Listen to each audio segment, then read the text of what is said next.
Hello everyone, welcome to Padhai times. आज हम Delhi district court group C के लिए मोस्ट एक्सपेक्टेड जीके के क्वेश्चन प्रैक्टिस करने वाले हैं। ये क्लास आप लोगों की काफ़ी लंबी टाइम के बाद आ रही है। आप लोग सोच रहे होंगे कि इतनी लंबी टाइम के बाद क्लास क्यों आ रही है। सो देखिए, आप लोग के लिए बहुत जल्द एक सरप्राइज़ मिलने वाला है। आप लोग के ही काम में मैं लगा हुआ था। आप लोग के लिए और बहुत सारी क्लासेस आने वाली हैं जो आपके आने वाले एग्जाम के लिए बहुत ही इंपॉर्टेंट होंगी। ठीक है, सो आइए हम स्टार्ट करते हैं विदाउट वेस्टिंग टाइम। उससे पहले अगर आप चैनल पर नए हैं तो चैनल को सब्सक्राइब कर लीजिए, वीडियो को लाइक करिए और ज़्यादा से ज़्यादा इस वीडियो को शेयर करिए। आइए हम देखते हैं फर्स्ट क्वेश्चन। पहला क्वेश्चन दिया गया है, प्रकाश संश्लेषण किसके द्वारा होता है। ऑप्शन दिए गए हैं पर्णहरित, पर्णपीत, इलेक्ट्रोफिल, राइबोसोम। बताइए किसके द्वारा होता है। सो ये होता है पर्णहरित के द्वारा। ठीक है, अब देखिए प्रकाश संश्लेषण ये होता क्या है। सो प्रकाश संश्लेषण वह प्रक्रिया होती है जिसके द्वारा जो है पौधे क्या करते हैं, वो सूर्य के प्रकाश, कार्बन डाइऑक्साइड और पानी को जो है उपयोग करके ये अपना भोजन बनाते हैं। ठीक है, और इस प्रक्रिया में क्या क्या होता है, इस प्रक्रिया में जो है कार्बन डाइऑक्साइड जो है पौधे लेते हैं और ऑक्सीजन जो है वो छोड़ते हैं। ठीक है, और देखिए पर्णहरित के कारण ही पत्तियां का जो है वो हरी होती हैं। ठीक है, आई होप यहाँ से आपको सारे पॉइंट क्लियर हो गए होंगे। चलिए अगला क्वेश्चन देखते हैं। अगला क्वेश्चन दिया गया है, साबुन का सह उत्पाद है। यहाँ पे बताना है कि साबुन का सह उत्पाद क्या होता है। ग्लाई, ग्लिसरॉल, इथे, मिथे। बताइए क्या हो जाएगा। सो ये हो जाएगा ग्लिसरॉल। जो साबुन का सह उत्पाद होता है ये हो जाता है ग्लिसरॉल। अब देखिए साबुन जो है ये वसा अम्लों के सोडियम और पोटेशियम लवण होते हैं। ठीक है, उसके बाद हम अगर बात करें कि जो साबुन बनता है ये साबुनीकरण प्रक्रिया के द्वारा ही बनता है। ठीक है, देखते हैं अगला क्वेश्चन। अगला क्वेश्चन दिया गया है, भारतीय संविधान में कुल कितने भाग हैं। आपको बताना है कि भारतीय संविधान में कुल कितने भाग हैं। 18, 20, 22, 24। बताइए कितने भाग हैं। सो भारतीय संविधान में जो हैं वो है 22 भाग। ठीक है, अब देखिए भारतीय संविधान में जो है 22 भाग हैं और अगर हम बात करें कि अनुसूचियां कितनी हैं, सो 12 अनुसूचियां होती हैं। ठीक है, और अनुच्छेद कितने हैं। सो अनुच्छेद जो है ये 495 है। ठीक है, उसके बाद अगर हम देखिए बात करें कि आपका जो है भारतीय संविधान को अपनाया कब गया था। सो ये अपनाया गया था 26 नवंबर 1949 को। ठीक है, और यह लागू कब हुआ था। तो लागू हुआ था 26 जनवरी 1950 को। ठीक है, चलिए आइए देखते हैं अगला क्वेश्चन।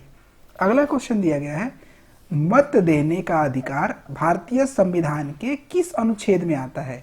यानी कि जो आपको वोट देने का अधिकार है वो किस अनुच्छेद में आता है। अनुच्छेद 322, अनुच्छेद 324, अनुच्छेद 326, अनुच्छेद 330।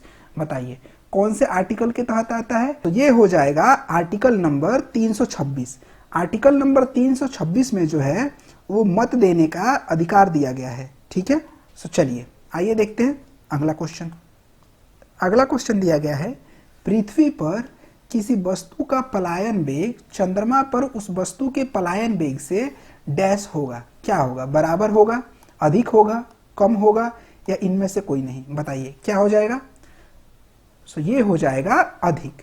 यानी कि पृथ्वी पर किसी वस्तु का पलायन वेग जो है वो चंद्रमा पर उस वस्तु के पलायन वेग से अधिक होगा। ठीक है, उसके बाद देखिए अगर हम बात करें कि सबसे बड़ा ग्रह कौन सा है हमारे सौर मंडल में। सो सबसे बड़ा ग्रह जो हो जाता है वो हो जाता है बृहस्पति।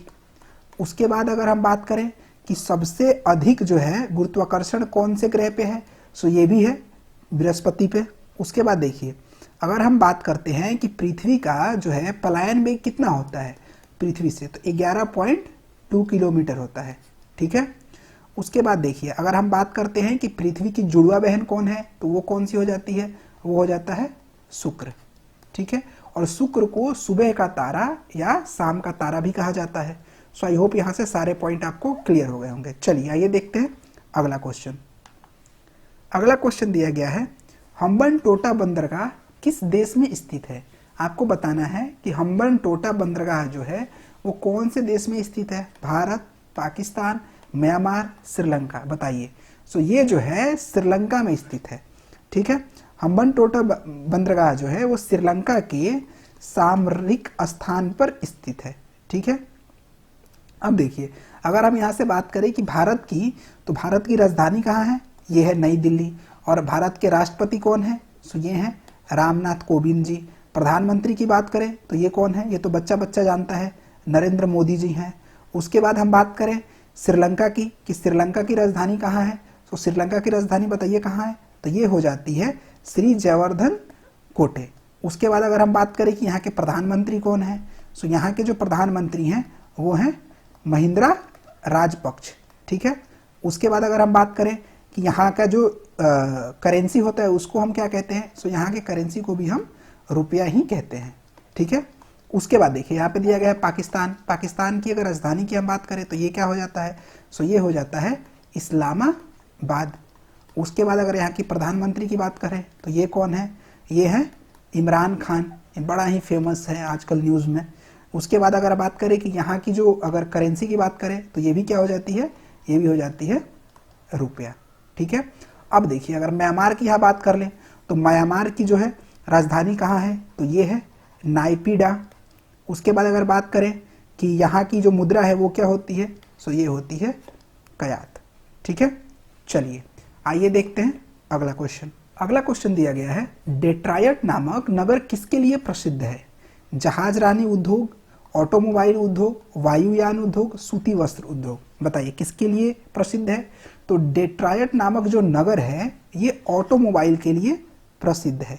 अब ये डेट्रायट नामक जगह है कहाँ पे, सो ये है अमेरिका में है, ठीक है। अब देखिए अगर आपसे पूछ दे कि भारत का डेट्रायट किसे कहा जाता है, तो अगर भारत का डेट्रायट पूछ दे तो ये हो जाएगा चेन्नई। चेन्नई को जो है भारत का डेट्रायट कहा जाता है, ठीक है। चलिए आइए देखते हैं अगला क्वेश्चन। अगला क्वेश्चन दिया गया है, ध्वनि तरंगे नहीं चल सकती हैं। ध्वनि तरंगे किस में नहीं चल सकती हैं, ठोस में, हाइड्रोजन में, निर्वात में, तेल में। बताइए किस में नहीं चल सकती हैं, सो ध्वनि तरंगे जो है ये निर्वात में नहीं चल सकती हैं। उसके बाद अगर हम बात करें कि ध्वनि तरंगे सबसे ज़्यादा कहाँ चलती है, तो सबसे ज़्यादा जो तेज चल सकती हैं ये चल सकती है ठोस में, सबसे ज़्यादा चलेंगी ठोस में। उसके बाद किस में चलेंगी, उसके बाद चलेंगी द्रव में, उसके बाद किस में, गैस में। तो सबसे ज़्यादा तेज जो चलती है वो चलती है ठोस में, सबसे कम गैस में, और कहाँ नहीं चलती है, तो ये नहीं चलती है निर्वात में, ठीक है। चलिए आइए देखते हैं अगला क्वेश्चन। अगला क्वेश्चन दिया गया है, पृथ्वी दिवस कब मनाया जाता है, 14 अप्रैल, 22 अप्रैल, 5 जून, 26 सितंबर। बताइए कब मनाया जाता है, तो पृथ्वी दिवस जो है ये 22 अप्रैल को मनाया जाता है, ठीक है। उसके बाद अगर हम बात करते हैं कि पहला पृथ्वी दिवस मनाया कब गया था, सो ये जो मनाया गया था 1970 में मनाया गया था, ठीक है। चलिए उसके बाद हम कुछ इंपॉर्टेंट दिवस की बात कर लेते हैं। जैसे अगर आपसे पूछ दे 9 जनवरी, सो 9 जनवरी को हम क्या मनाते हैं, प्रवासी दिवस मनाते हैं। उसके बाद अगर आपसे पूछ दे 4 दिसंबर, 4 दिसंबर को हम क्या मनाते हैं, नेवी डे मनाते हैं। उसके बाद अगर आपसे पूछ दे 15 जनवरी, 15 जनवरी को हम क्या मनाते हैं, 15 जनवरी को हम आर्मी डे मनाते हैं। उसके बाद अगर हम बात करें कि 25 जनवरी को हम क्या मनाते हैं, वोटर डे मनाते हैं। 25 दिसंबर पूछ दे तो 25 दिसंबर को हम क्या मनाते हैं, गुड गवर्नेंस डे मनाते हैं, ठीक है। सो यहाँ से हमने कुछ इंपॉर्टेंट जो है डेज भी डिस्कस कर लिए। चलिए आइए देखते हैं अगला क्वेश्चन। अगला क्वेश्चन दिया गया है, रंगराजन समिति का गठन कब किया गया था, 1996, 1993, 2003, 2005। बताइए रंगराजन समिति जो है उसका गठन कब किया गया था, सो ये क्या हो जाएगा, सो ये हो जाएगा ऑप्शन नंबर बी, यानी कि 1993। जो रंगराजन समिति है इसका गठन जो है 1993 में किया गया था, ठीक है। अब ये अगर बात करें कि ये समिति का काम क्या था, सो ये जो काम था इसका कि विनिवेश के संदर्भ में सिफारिश करना, ठीक है। अब विनिवेश क्या होता है, देखिए एक तो होता है निवेश, निवेश का मतलब क्या हो जाता है, ये हो जाता है इन्वेस्टमेंट, ठीक है। और विनिवेश का मतलब क्या हो जाता है, ये हो जाता है डिसइन्वेस्टमेंट, ठीक है। उसके संदर्भ में इस समिति का गठन किया गया था, ठीक है। चलिए आइए देखते हैं अगला क्वेश्चन। अगला क्वेश्चन दिया गया है, बिहार में अंतर जातीय विवाह प्रोत्साहन योजना के तहत क्या राशि दी जाती है, यानी कि अगर आप इंटरकास्ट मैरिज करते हैं तो उसके लिए आपको कितनी प्रोत्साहन राशि दी जाती है, 50,000 रुपये, 75,000 रुपये, 80,000 रुपये, 1 लाख रुपये। बताइए सो ये दी जाती है 1,00,000 रुपए। 1,00,000 रुपए जो है आपको इंटरकास्ट मैरिज करने के लिए आपको दिया जाता है। अब आप में से कितने लोगों का मन कर रहा होगा कि चलिए बिहार में ही शादी कर लेते हैं, तो भैया आप प्यार करिए और जाके बिहार में शादी कर लीजिए, आपको 1,00,000 रुपए मिल जाएंगे। ठीक है, चलिए आइए देखते हैं अगला क्वेश्चन। अगला क्वेश्चन दिया गया है, नील दर्पण नामक पुस्तक किसने लिखी है? प्रेमचंद्र ने, दीनबंधु मित्र ने, जयशंकर प्रसाद, शिव पूजन सहाय। सो नील दर्पण जो पुस्तक है ये लिखी है दीनबंधु मित्र ने। ठीक है, इस क्वेश्चन को आप सुपर इंपॉर्टेंट करके लिख लीजिएगा, एग्जाम में आपके पूछ सकता है। ठीक है, अब देखिए नील जो दर्पण है ये क्या है? ये एक बंगाली नाटक है। ठीक है, और ये लिखा गया था बंगाल में जो है उस टाइम पे इंडिगो की खेती कराई जाती थी, उसके विद्रोह के संदर्भ में ये नाटक लिखा गया था। ठीक है, और देखिए अगर आपको इंडिगो की बात आई यानी कि नील की खेती की बात आई, सो अगर इससे आपसे क्वेश्चन पूछ दे कि नील की खेती के लिए गांधी जी ने कहाँ पे आंदोलन किया था, तो ये किया था बिहार में। बिहार में इन्होंने सत्याग्रह का प्रयोग किया था और उस समय जो है तीनकठिया प्रथा चलती थी, उसके संदर्भ में गांधी जी ने जो है पहली बार भारत में जो है अपना आंदोलन किया उसके विरोध में और उस प्रथा को खत्म करवाया था। ठीक है, चलिए आइए देखते हैं अगला क्वेश्चन। अगला क्वेश्चन दिया गया है, गिलास में पानी पर बर्फ तैर रहा है, यदि बर्फ पिघल जाए तो आयतन पर क्या प्रभाव पड़ेगा? आयतन बढ़ेगा, आयतन घटेगा, आयतन वही रहेगा, इनमें से कोई नहीं। बताइए क्या होगा? तो देखिए यहाँ पे अगर कोई भी जो है बकेट है या आप मान लीजिए ग्लास है, बकेट है, नाव है, अगर कहीं भी पानी भरा हुआ है और उसमें अगर एक बर्फ तैर रहा है, तो अगर वो बर्फ पिघल भी जाएगा तो उसके आयतन में जो है वो कोई प्रभाव नहीं पड़ेगा, यानी कि वो ज्यों का त्यों रहेगा। जब आप बर्फ उस पर डालते हैं तो ऑलरेडी जो है वो जितना उसको आयतन लेना चाहिए वो ले लेता है। ठीक है, तो यहाँ पे क्या हो जाएगा? ऑप्शन नंबर 3, आयतन वही रहेगा। ठीक है, चलिए देखते हैं अगला क्वेश्चन। अगला क्वेश्चन दिया गया है, असहयोग आंदोलन का प्रारंभ होने का कारण क्या था? असहयोग आंदोलन के प्रारंभ होने का कारण बंगाल विभाजन था, मार्ले मिंटो सुधार था, जालियांवाला बाग हत्याकांड था, या सुप्त विभाजन था। यानी ये गलत दिया है, यहाँ पे सूरत विभाजन होगा। ठीक है, चलिए बताइए क्या हो जाएगा?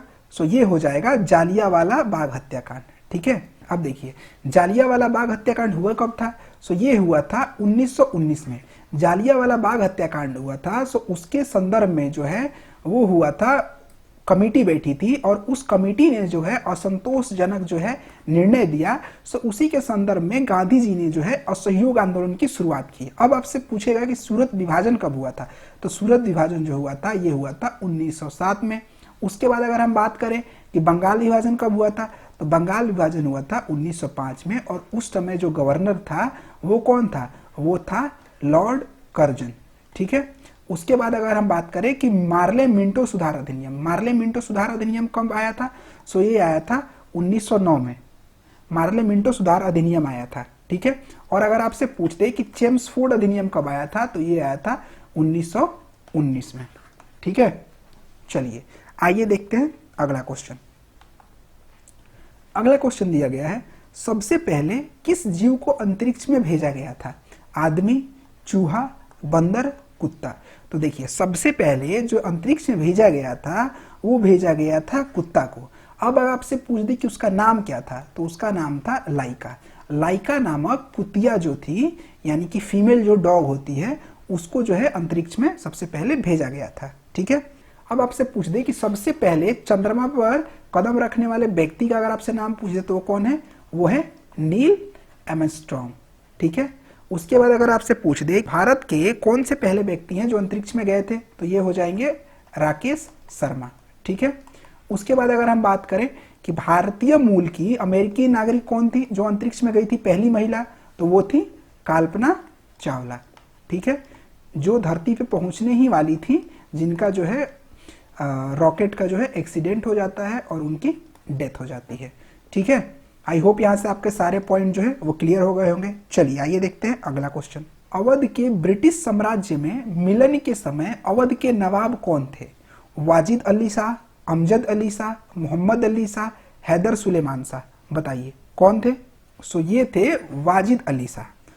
ठीक है। अवध के नवाब जो थे वो मूल रूप से जो है कौन से थे, फारसी मूल के थे, ठीक है, यानी कि वाजिद शाह। अब अगर आपसे बात करें कि अवध के पहले नवाब कौन थे, सो अवध के पहले नवाब जो थे ये थे सआद अली खान, ठीक है, जिन्होंने लखनऊ और फैजाबाद के साथ अवध राज्य को अपनी राजधानी के रूप में नियुक्त किया। देखिए उस समय एक बड़ा ही प्रचलन हुआ करता था, जैसे अभी देखिए भारत की राजधानी क्या है, कितने सालों से दिल्ली है, यानी कि 1912 से लेके अभी तक दिल्ली ही राजधानी बनी है। उस समय क्या होता था राजाओं के टाइम पे कि कुछ साल के लिए जो है राजधानी बनाई जाती थी। जैसे मान लीजिए कि राजधानी अभी बना दी गई नई दिल्ली, चलिए भैया राजधानी में अब मजा नहीं आ रहा है तो क्या करते हैं, चलिए किसी और शहर को राजधानी बना देते हैं। तो फिर बना दिया गया मान लीजिए दौलताबाद, फिर मन हुआ तो बना देंगे आगरा।